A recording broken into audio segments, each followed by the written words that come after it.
क्या आप BCOS की तैयारी कर रहे हैं और समझ नहीं आ रहा कि एग्ज़ाम में सबसे इम्पोर्टेंट क्वेश्चंस कौन से है? तो दोस्तों आज की वीडियो आपके लिए बेहद खास होने वाली है, क्योंकि इस वीडियो में हम BCOS 186 के टॉप इम्पोर्टेंट क्वेश्चंस पर चर्चा करेंगे जो एग्ज़ाम में डायरेक्ट एग्ज़ाम के लिए बहुत महत्वपूर्ण माने जाते हैं। और सबसे खास बात, मैं आपको हर क्वेश्चन को इतनी आसान भाषा में समझाऊँगा कि आप उसे खुद भी समझ पाएंगे और दूसरों को भी समझा पाएंगे।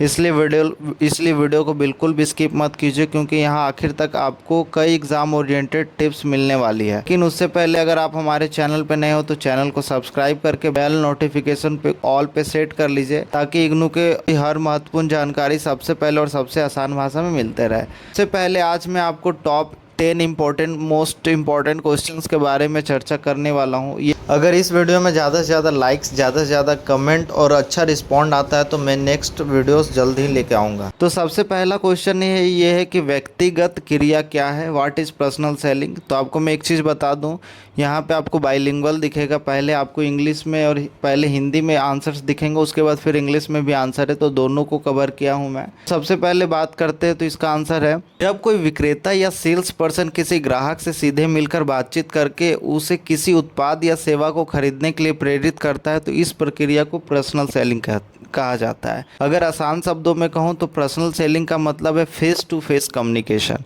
यहाँ पे आपको हाईलाइट कर दिया गया है, जो भी कीवर्ड आपको यहाँ बोल्ड में दिख रहा है, जो काले अक्षरों में दिख रहा है, ये आपका कीवर्ड है।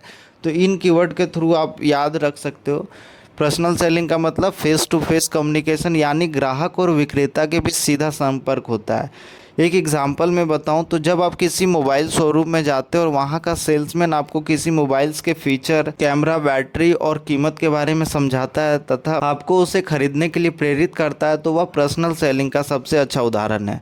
अब सवाल आता है कि पर्सनल सेलिंग इतनी महत्वपूर्ण क्यों है? क्योंकि इसमें ग्राहक सीधे अपने सवाल पूछ सकता है और विक्रेता जो बेच रहा है, विक्रेता तुरंत उसका जवाब दे सकता है। इससे ग्राहक का विश्वास बढ़ता है और बिक्री होने की संभावना भी बढ़ जाती है।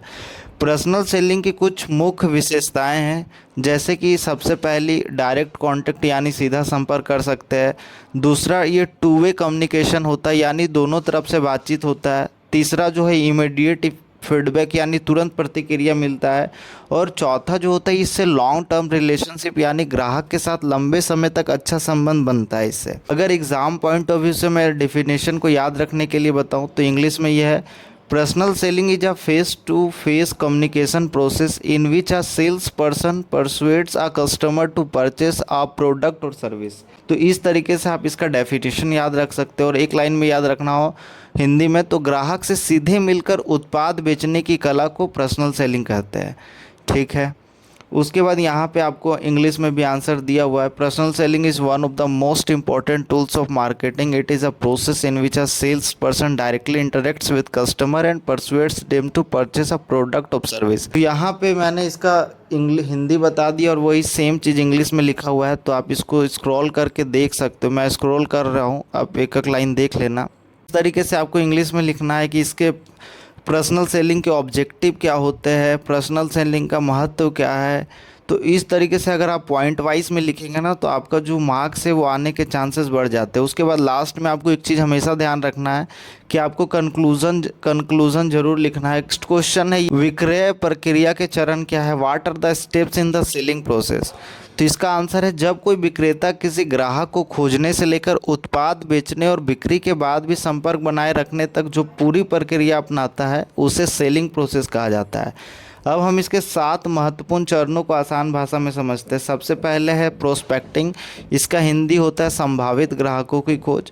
यह पहला चरण है। इसमें विक्रेता ऐसे लोगों को खोजता है जो उसके प्रोडक्ट्स, उसके उत्पाद को खरीद सके। उदाहरण के लिए, अगर कोई व्यक्ति बीमा पॉलिसी बेच रहा है तो वह पहले ऐसे लोगों की सूची तैयार करेगा जिन्हें बीमा की जरूरत हो सकती है। दूसरा है प्री अप्रोच, मतलब पूर्व तैयारी। इस चरण में विक्रेता ग्राहक के बारे में जानकारी एकत्र करता है, इससे विक्रेता बेहतर तरीके से ग्राहक से बात कर सकता है। उसके बाद तीसरा जो होता है अप्रोच, ग्राहक से संपर्क। अब विक्रेता ग्राहक से पहली बार मिलता है, इस दौरान अच्छा व्यवहार, आत्मविश्वास और प्रभावी संवाद बहुत महत्वपूर्ण होता है, क्योंकि फर्स्ट इंप्रेशन ही लास्ट इंप्रेशन होता है। तो आपको इस तरीके से पॉइंट वाइज लिखना है, हेडिंग का प्रयोग कर सकते हैं ताकि आपका जो आंसर है वो काफ़ी बेहतर लगे। उसके बाद नेक्स्ट है प्रेजेंटेशन, प्रस्तुतिकरण। यह सबसे महत्वपूर्ण चरण माना जाता है। इसमें विक्रेता ग्राहक को प्रोडक्ट्स, उत्पाद की विशेषताओं और लाभों के बारे में विस्तार से बताता है। उदाहरण के लिए मोबाइल बेचते समय बैटरी, कैमरा, बैटरी स्टोरेज और वारंटी के बारे में जानकारी देना। नेक्स्ट है हैंडलिंग ऑब्जेक्शंस, आपत्तियों का समाधान। अक्सर ग्राहक कुछ सवाल पूछता है, जैसे कीमत ज़्यादा है, क्या इससे अच्छा मॉडल उपलब्ध है आपके पास। इन सभी सवालों और आपत्तियों का सही जवाब देना ही यही ऑब्जेक्शन हैंडलिंग कहलाता है। उसके बाद नेक्स्ट है क्लोजिंग द सेल, बिक्री को पूर्ण करना। जब ग्राहक उत्पाद खरीदने का निर्णय ले लेता है तो यह चरण आता है, यही वह सीमा है जब बिक्री वास्तव में पूरी होती है। उसके बाद नेक्स्ट है फॉलो अप, बिक्री के बाद संपर्क करना। यह अंतिम लेकिन बहुत महत्वपूर्ण चरण है। विक्रेता बिक्री के बाद भी ग्राहक से संपर्क बनाए रखता है, इससे ग्राहक संतुष्ट रहता है और भविष्य में दोबारा मोबाइल करने की संभावना बढ़ जाती है। तो ये आपको 7 पॉइंट्स को, इम्पोर्टेंट 7 पॉइंट है, इस तरीके से आपको एग्जाम में प्रेजेंट करना है। इस तरीके से आप अगर प्रेजेंट करोगे, line by line, point by point लिखोगे, तो आपके जो मार्क्स है वो काफ़ी अच्छा स्कोर कर सकते हो आप। उसके बाद इंग्लिश में यहाँ पे सेम चीज़ है, इंग्लिश में भी मैंने बता दिया है, सेम 7 पॉइंट के बारे में मैंने डिस्कशन कर दिया। बाकी इग्नू के मोस्ट इंपॉर्टेंट गेस्ट पेपर चाहिए, PYQs चाहिए, असाइनमेंट चाहिए, जो भी आपको इंपॉर्टेंट आपका क्वेरी हो, कुछ भी आपको इसके रिगार्डिंग मटेरियल चाहिए, तो आप दिए गए इस व्हाट्सअप नंबर पे हमारी टीम से परचेस कर सकते हो, या फिर वीडियो के डिस्क्रिप्शन पे भी नंबर दिया हुआ है, आप सिंपली वहाँ से परचेस कर सकते हो। एक चीज़ आपको ध्यान रखना है कि दिए गए व्हाट्सअप चैनल और टेलीग्राम चैनल को मस्ट ज्वाइन कर लेना है, क्योंकि लास्ट मिनट अपडेट सबसे पहले वहीं पर मिलती है। मुझे लगता है कि हाँ, यहाँ पे ये क्वेश्चंस आ सकते हैं, तो मैं डायरेक्ट वहाँ पे बता देता हूँ। इसलिए इसके मैंने कुछ क्वेश्चंस अपलोड किए थे, उसमें से काफ़ी सारे ऐसे क्वेश्चंस जो एग्ज़ाम में डायरेक्टली देखने को मिला था। इसके लिए आपको चैनल को सब्सक्राइब कर लेना है, व्हाट्सअप चैनल और टेलीग्राम चैनल, उसका लिंक जो है वीडियो के डिस्क्रिप्शन पे आपको मिल जाएगा। उसके बाद जो नेक्स्ट क्वेश्चन है ये है, एक अच्छे विक्रेता के गुण क्या है। What are the qualities of a good salesperson. तो जो व्यक्तिगत विक्रय होता है, मतलब पर्सनल सेलिंग में विक्रेता की भूमिका अत्यंत महत्वपूर्ण होती है। किसी भी व्यवसाय की सफलता काफ़ी हद तक उसके विक्रेताओं की कार्य क्षमता पर निर्भर करती है। एक अच्छा विक्रेता केवल उत्पाद नहीं बेचता, बल्कि ग्राहकों के साथ विश्वास, संबंध और संतुष्टि भी स्थापित करता है। एक सफल विक्रेता में अनेक गुण होने चाहिए जो उसे ग्राहकों को समझाने, प्रभावित करने और बिक्री बढ़ाने में सहायता करते हो। सबसे पहला जो होता है प्रभावी संचार कौशल, मतलब इफ़ेक्टिव कम्युनिकेशन स्किल। आपके पास जितना अच्छा कम्युनिकेशन स्किल रहेगा, एक अच्छे विक्रेता की सबसे बड़ी विशेषता उसकी संचार क्षमता होती है। कम्युनिकेशन स्किल बहुत ही मैटर करता है आज के टाइम पे। जितना अच्छा आप कम्युनिकेट कर पाओगे, जितना आप अच्छे से अपने कस्टमर को समझा पाओगे, तो आपका जो प्रोडक्टिविटी है वो तुरंत 1 टाइम से 10 टाइम्स, 100 टाइम्स इस तरीके से बढ़ जाएगा। उसे अपने विचारों को स्पष्ट और प्रभावशाली ढंग से व्यक्त करना आना चाहिए। उसके बाद अच्छा संवाद ग्राहक का विश्वास जीतने में सहायता करता है। उसके बाद दूसरा पॉइंट है उत्पाद का ज्ञान। जो प्रोडक्ट है उसका नॉलेज होना चाहिए। अगर आप किसी प्रोडक्ट को सेल कर रहे हो तो उसका अगर आपको नॉलेज होगा तो आप चीज़ों को और आसान कर सकते हो। जैसे विक्रेता को अपने उत्पाद की पूरी जानकारी होनी चाहिए। उसे उत्पाद की विशेषताएं, उसका लाभ, उसकी मूल्य क्या है, उसके उपयोग क्या है और उसकी सीमाओं, उसके लिमिटेशन के बारे में जानकारी होनी चाहिए। ग्राहक के प्रश्नों का सही उत्तर देने के लिए प्रोडक्ट नॉलेज आवश्यक है। अगर कस्टमर ने पूछ दिया इसका उपयोग कैसे करना है, इसका प्राइस क्या है, अगर इस प्रोडक्ट को हम लेते हैं तो इसका लाभ क्या है, इसके क्या विशेषताएं हैं, तो वो तभी होगा जब उसके पास प्रोडक्ट की नॉलेज होगी, उत्पाद का ज्ञान होगा। जब तक उत्पाद का ज्ञान नहीं होगा आप अपने कस्टमर को नहीं बता सकते हो। उसके बाद तीसरा है मोस्ट इम्पॉर्टेंट, आत्मविश्वास, कॉन्फिडेंस। एक सफल विक्रेता आत्मविश्वासी होता है। आत्मविश्वास ग्राहक को प्रभावित करता है और विक्रेता की विश्वसनीयता बढ़ाता है। आत्मविश्वास की कमी बिक्री को प्रभावित कर सकती है, तो ये चीज़ आप एकदम ध्यान में रखना। उसके बाद नेक्स्ट है धैर्य, पेशेंस होना चाहिए। हर ग्राहक तुरंत निर्णय नहीं लेता। काफ़ी सारे ऐसे कस्टमर मिलेंगे, ऐसे ग्राहक मिलेंगे जो बोलेंगे कि थोड़ा सा आप टाइम दीजिए, या फिर हम घर जाएंगे तब बताते, या एक दो दिनों के बाद बताएंगे। हर ग्राहक तुरंत निर्णय नहीं लेता, तो इसके लिए आपको पेशेंस रखना होगा। उसके बाद कुछ ग्राहक अधिक प्रश्न पूछते और समय लेते हैं। ऐसी स्थिति में विक्रेता को धैर्य रखना बेहद ज़रूरी है। अगर आप सेल्स में हो तो इन सब चीज़ों को आपको बिल्कुल ध्यान में रखना है। उसके बाद नेक्स्ट है ईमानदारी, हॉनेस्टी। ईमानदारी एक अच्छे विक्रेता का महत्वपूर्ण गुण होता है। विक्रेता को ग्राहकों को सही जानकारी देनी चाहिए। गलत वादे करने से ग्राहक का विश्वास टूट सकता है, इसीलिए जो भी सच्चाई है उस चीज़ को आपको वहाँ पे रखना है। उसके बाद सुनने की क्षमता होना चाहिए, लिसनिंग स्किल। अगर मान के चलो आप कोई प्रोडक्ट सेल किए और उसमें कुछ कंप्लेन आ जाए, अगर वो आपसे बोलता है तो ऐसा नहीं कि आपको भड़क जाना है, आपको सुनना पड़ेगा। तो ये भी एक स्किल होता है, लिसनिंग स्किल, सुनने की क्षमता। अच्छा विक्रेता केवल बोलता ही नहीं बल्कि ग्राहक की बात ध्यान से सुनता भी है। ग्राहक की आवश्यकता को समझने के लिए लिसनिंग स्किल काफ़ी आवश्यक है। सकारात्मक दृष्टिकोण, पॉजिटिव एटीट्यूड। सकारात्मक सोच वाला विक्रेता कठिन परिस्थितियों में भी निराश नहीं होता। वह ग्राहकों के साथ उत्साह और सम्मानपूर्वक व्यवहार करता है। उसके बाद नेक्स्ट है ग्राहक केंद्रित दृष्टिकोण, कस्टमर ओरिएंटेड अप्रोच। एक अच्छा विक्रेता वही होता है, उसका मुख्य उद्देश्य यही होता है कि ग्राहक की आवश्यकता को पूरा करना होता है। वह ग्राहक की समस्या को समझकर उचित समाधान प्रस्तुत करता है। नेक्स्ट है निर्णय लेने की क्षमता, डिसीजन मेकिंग एबिलिटी। कई बार विक्रेता को तुरंत निर्णय लेना पड़ता है, इसलिए उसमें सही निर्णय लेने की क्षमता होना ही चाहिए। तो लास्ट है संबंध निर्माण की क्षमता, रिलेशनशिप बिल्डिंग एबिलिटी। सफल विक्रेता ग्राहकों के साथ दीर्घकालीन संबंध स्थापित करते हैं। यह भविष्य की बिक्री और ग्राहक निष्ठा बढ़ाने में सहायक होता है। एक अच्छे विक्रेता का क्या महत्व है, तो इससे बिक्री बढ़ता है, वो बिक्री बढ़ाता है, ग्राहक संतुष्टि सुनिश्चित करता है, कंपनी की छवि सुधारता है, ग्राहक का विश्वास जीतता है, दीर्घकालीन संबंध बनाता है। निष्कर्ष क्या हुआ? अतः एक अच्छा विक्रेता वह होता है जिसमें प्रभावी संचार कौशल, आत्मविश्वास, धैर्य, ईमानदारी, उत्पाद ज्ञान और ग्राहक की आवश्यकताओं को समझने की क्षमता हो। यही गुण उसे सफल बनाने और संगठन की बिक्री बढ़ाने में सहायता करती है। जैसा मैंने 10 पॉइंट बताया, आपको सेम 10 पॉइंट्स को ध्यान में रखना है। इतना आसान शब्दों में मैं बता रहा हूँ। उम्मीद कर रहा हूँ कि यहाँ तक आपको वीडियो पसंद आ रहा हो तो वीडियो को लाइक करें, और आपका जो नेक्स्ट क्वेश्चन है, अगर जो नेक्स्ट एग्ज़ाम है, आप कमेंट बॉक्स में बता सकते हो कि हाँ मुझे इसका भी वीडियो चाहिए, तो मैं उसका वीडियोस भी लाने का ट्राई करूँगा। आपके कमेंट और अगर रिस्पॉन्ड आता है, अगर आप प्यार दिखाते हो इस वीडियो में, तो मैं आपके लिए काफ़ी अच्छे वीडियोस लेके आऊँगा, और ताकि आपका जो एग्ज़ाम है वो काफ़ी आसान हो जाए। हम लोगों का मोटिव यही है कि आपके जो एग्ज़ाम है उसको आसान बनाया जाए, और आप लोग जो स्ट्रेस ले वो स्ट्रेस थोड़ा कम हो जाए। बस यही एक उद्देश्य है। तो आप कमेंट में कर सकते हो कि आपका नेक्स्ट एग्ज़ाम क्या है और आपको किस टॉपिक पे वीडियोस चाहिए। वीडियो पसंद आ रहा तो वीडियो को लाइक करें, ज़्यादा से ज़्यादा लाइक करें, ज़्यादा से ज़्यादा अपने दोस्तों को भी शेयर करें।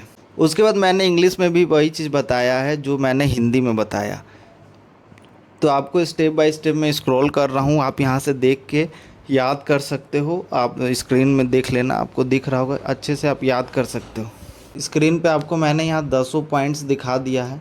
उसके बाद कंक्लूजन आप ऐसे लिख सकते हो, और इंग्लिश में अगर लिखना हो तो आपको ऐसे लिखना है, a good salesperson is one who possesses effective communication skill, product knowledge, confidence, honesty, patience and customer oriented behavior। फिर उसके बाद नेक्स्ट क्वेश्चन है कि संभावित ग्राहकों की खोज क्या है। तो विक्रिया पर्सनल सेलिंग और विक्रिया प्रक्रिया सेलिंग प्रोसेस का पहला तथा सबसे महत्वपूर्ण चरण है। प्रोस्पेक्टिंग का अर्थ उन संभावित ग्राहकों, पोटेंशियल कस्टमर की पहचान करना है और उन्हें ढूंढना है जो भविष्य में किसी उत्पाद या सेवा को खरीद सकते हैं।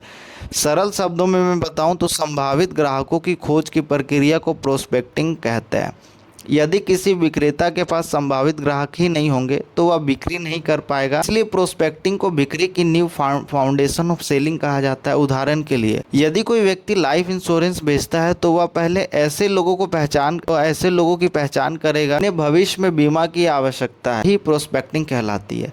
इसके उद्देश्य क्या है? संभावित ग्राहकों की पहचान करना। विक्रेता ऐसे लोगों की सूची तैयार करता है जो उत्पाद खरीदने की संभावना रखते हैं। नेक्स्ट है बिक्री बढ़ाना। अधिक से अधिक संभावित ग्राहकों की पहचान होने पर बिक्री की संभावना बढ़ जाती है।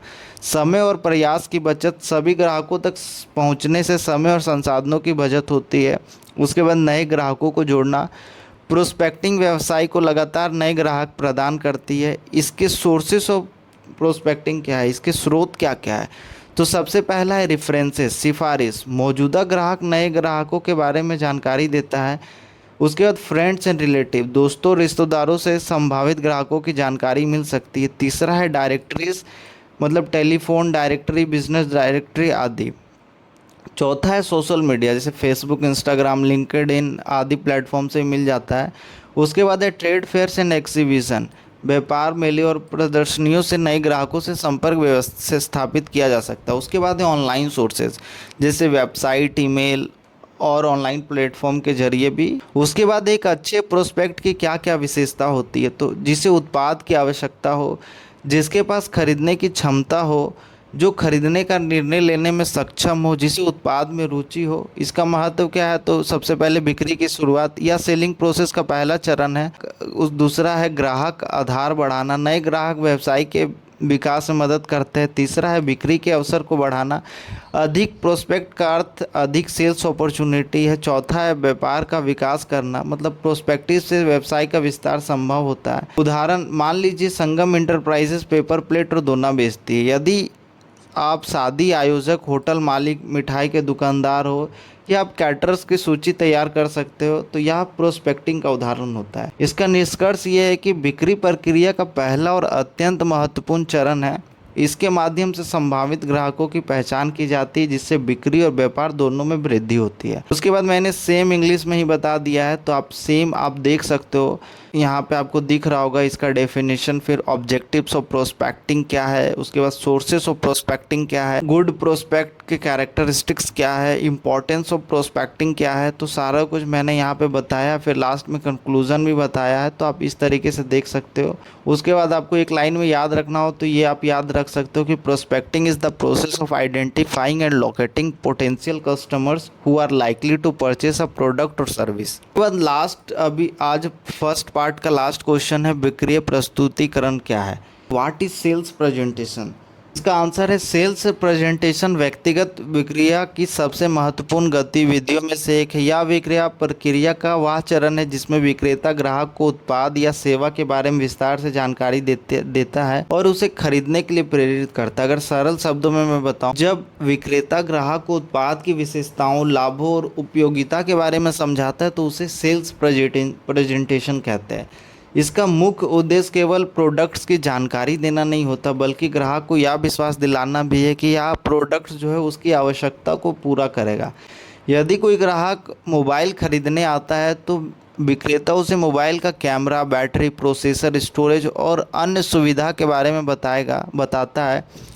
साथ ही यह भी समझाता है कि मोबाइल उसकी ज़रूरतों के लिए उपयुक्त है। सेल्स प्रेजेंटेशन के कुछ उद्देश्य है, जैसे सबसे पहले कि उत्पाद की जानकारी देना, ग्राहक को उत्पाद की विशेषताओं और उपयोग के बारे में जानकारी प्रदान करना होता है।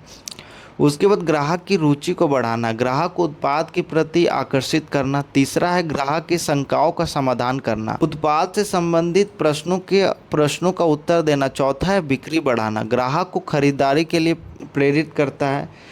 और सेल्स प्रेजेंटेशन की विशेषताएं क्या होती है, तो वो कस्टमर ओरिएंटेड होता है। प्रस्तुति ग्राहक की आवश्यकता के अनुसार होनी चाहिए, स्पष्ट और सरल होना चाहिए, स्पष्ट सरल भाषा, सरल और समझने योग्य होनी चाहिए। उसके बाद प्रभावशाली होना चाहिए, ग्राहक को प्रभावित करने वाली होनी चाहिए। उसके बाद लाभों पर आधारित होना चाहिए, उत्पाद के लाभों को प्रमुखता दी जानी चाहिए। उसके बाद सेल्स प्रेजेंटेशन के प्रकार क्या क्या होते हैं, तो सबसे पहला है प्रीपेड प्रेजेंटेशन, पहले से तैयार प्रस्तुति होना चाहिए।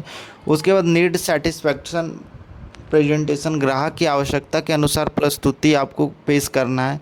तीसरा है प्रॉब्लम सॉल्विंग प्रेजेंटेशन, मतलब ग्राहक की समस्या का समाधान प्रस्तुत करना है।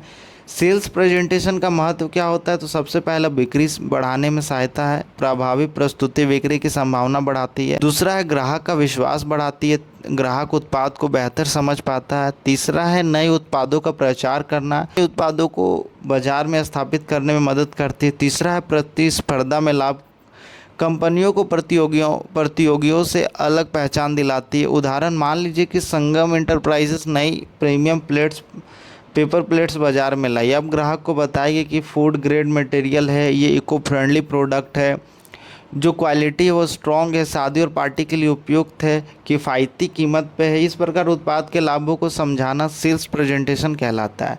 इसका निष्कर्ष क्या है? तो अतः सेल्स प्रेजेंटेशन विक्रय प्रक्रिया का अत्यंत महत्वपूर्ण चरण है। इसके माध्यम से ग्राहक को उत्पाद के बारे में जानकारी दी जाती है और उसे खरीदने के लिए प्रेरित किया जाता है। एक प्रभावी सेल्स प्रेजेंटेशन बिक्री बढ़ाने और ग्राहक संतुष्टि प्राप्त करने में महत्वपूर्ण भूमिका निभाती है। मैं बताया वैसा सेम मैंने इंग्लिश में भी यहाँ पे दे रखा है उसकी क्या होता है। उसके बाद सेल्स प्रेजेंटेशन के ऑब्जेक्टिव्स क्या होते हैं, उसके बाद फीचर्स क्या है सेल प्रेजेंटेशन के। तो इस तरीके से आपको जो आपका आंसर से आपको कुछ इस तरीके से बनाना है, इस तरीके से डिज़ाइन करना है। टाइप्स ऑफ सेल प्रेजेंटेशन क्या होता है, इस तरीके से आप अगर आंसर्स करेंगे, आंसर्स लिखते हैं आंसर शीट में, आपके जो मार्क्स है वो काफ़ी अच्छा मार्क्स स्कोर कर लोगे। ये जो आंसर मैंने दिखाया ये काफ़ी इस तरीके से आपको प्रेजेंट करना है, आपको कुछ इसी तरीके से आंसर्स को लिखने हैं। तो 5 इंपॉर्टेंट क्वेश्चन था। इसके बाद पार्ट 2 भी मैं लाने का कोशिश करूँगा। इस वीडियोज़ में ज़्यादा से ज़्यादा लाइक आता है, ज़्यादा से ज़्यादा कमेंट आता है, तो मैं पार्ट 2 जल्द से जल्द लेके आऊँगा। बाकी उम्मीद करता हूँ कि आज की वीडियो आपके लिए काफ़ी उपयोगी रही हो। अगर वीडियो पसंद आई हो तो इसे लाइक करें, अपने दोस्तों के साथ शेयर करें और चैनल को सब्सक्राइब करना बिल्कुल ना भूलें। सही BCOS 186 BCom BCA बैग और इग्नू की सभी महत्वपूर्ण अपडेट्स के लिए जुड़े रहिए। मिलते हैं अगले वीडियो में। धन्यवाद।